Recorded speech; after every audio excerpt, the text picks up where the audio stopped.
บายดีอาจารย์น้องซื้อกิตติศักดิ์เพ็ญประจันทร์เป็นนักศึกษาพยาบาลสายกรุงปีที่1หน่วยที่12มื้อนี้น้องสิมาสาธิตการดูดขีดเสลดก่อนอื่นหมดให้เฮาศึกษาข้อมูลคนเจ็บจากเอกสารคนเจ็บชื่อพอสาอายุ50ปีนอนอยู่ห้อง ICU เตียงเบอร์1หลังจากที่เฮาศึกษาข้อมูลคนเจ็บแล้วเฮาก็ไปทักทายสบายดีคนเจ็บสบายดีพอโดยพอชื่อหยังเด้อยู่บ้านใดเมืองใดแขวงใด โดยดูเองมีชื่อว่ากิตติศักดิ์เป็นประจำเด้อมื้อนี้สิมาดูดขีดเสลดให้พอโดยหลังจากที่เราทักทายสบายดีคนเจ็บแล้วเราก็ประเมินสภาพคนเจ็บประเมินสีผิวลักษณะของผิวสีหน้ากำแดดหรือบ่ถ้ามีสีหน้ากำแดดเราจะให้ออกซิก่อน5หรือว่า10นาทีหลังจากนั้นเราก็ไปล้างมือหาขั้นตอน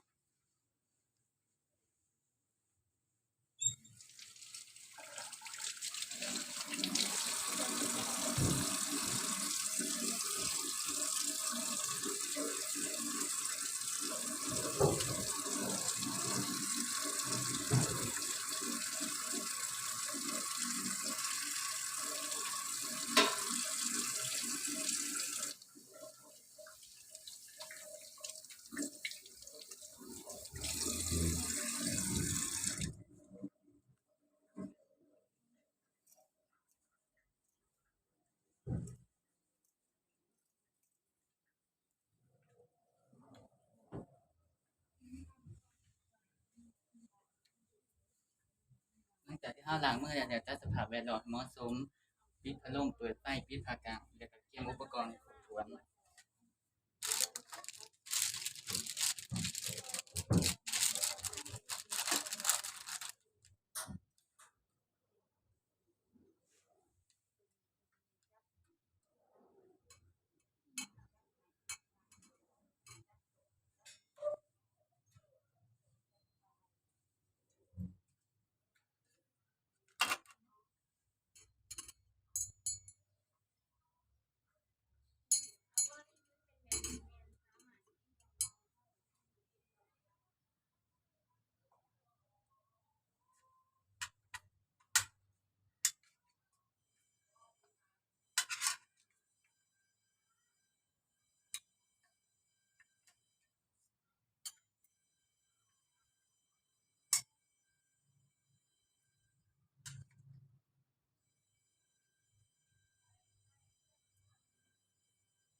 หลังจากนั้นเรามาตรวจสอบเครื่องจักรว่าใช้งานได้บ่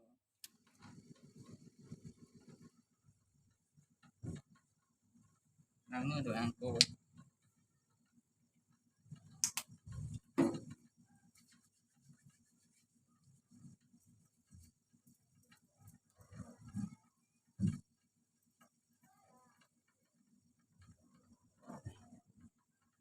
ใส่ถุงมือ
อย่าเด้อพอเด้อ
หลังจากที่เราตรวจสอบแล้วเราจะทำการ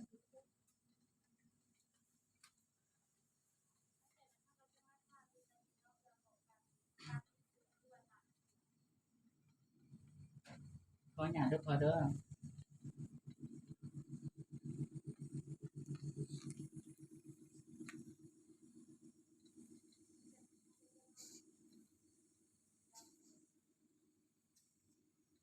ซึ่งในส่วนที่เราดูกีเซเรก็คือเราจะประเมินสภาพคุณเจไปน้ำถ้าคุณเจมีสภาพกำแดดบ่หรือว่าสีผิวกำแดดเมื่อยเราจะหยุดการดูดกีเซเรได้ให้ออกซิก่อน1-2 นาทีหลังจากนั้นเราจะทำการดูดกีเซเรต่อ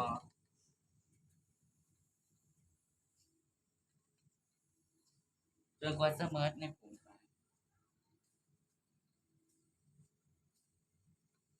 เดี๋ยวเด้อพอเด้อ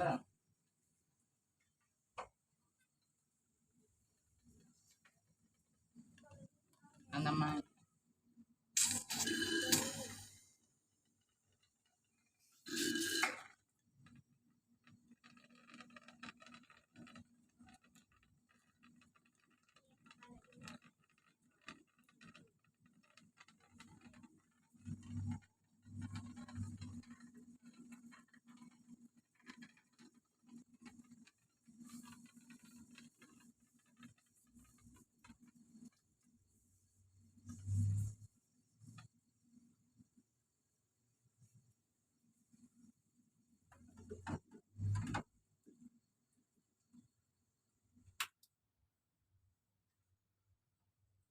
หลังจากที่เราดูกีเซเรแล้วแม่นเราจะให้ออกซิคนเจ็บประมาณ5หรือว่า10 นาทีเตรียมเมียดอุปกรณ์ได้สภาพแวดล้อมให้หมดแต่ถ้านอนคนเจ็บนี่ถ้านอนที่สบายก็อย่าเด้อพอเด้อเป็นจังไดสบายดีอยู่บ่ดูแล้วโดยเตรียมเมียดอุปกรณ์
หลังจากนั้นเราจะมาให้คำแนะนำแก่พี่น้องคนเจ็บก็คือ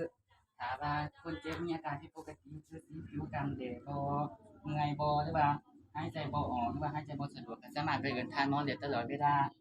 เดี๋ยวเราจะมาบันทึกใส่เอกสาร ก็คือเราจะบันทึกว่าขีดเสลดที่เราดูดออกมามีปริมาณเท่าไรมีสีหยังแล้วก็มีหยังติดออกมาในขีดเสลดบ่แล้วก็อาการที่ปกติของคนเจ็บว่ามีอาการกำแดดบ่ปลายมือปลายตีนกำแดดหรือว่าหายใจยากโดดคือว่ามาฮอดนี้การสาธิตของน้องก็สิ้นสุดลงแล้วขอขอบใจ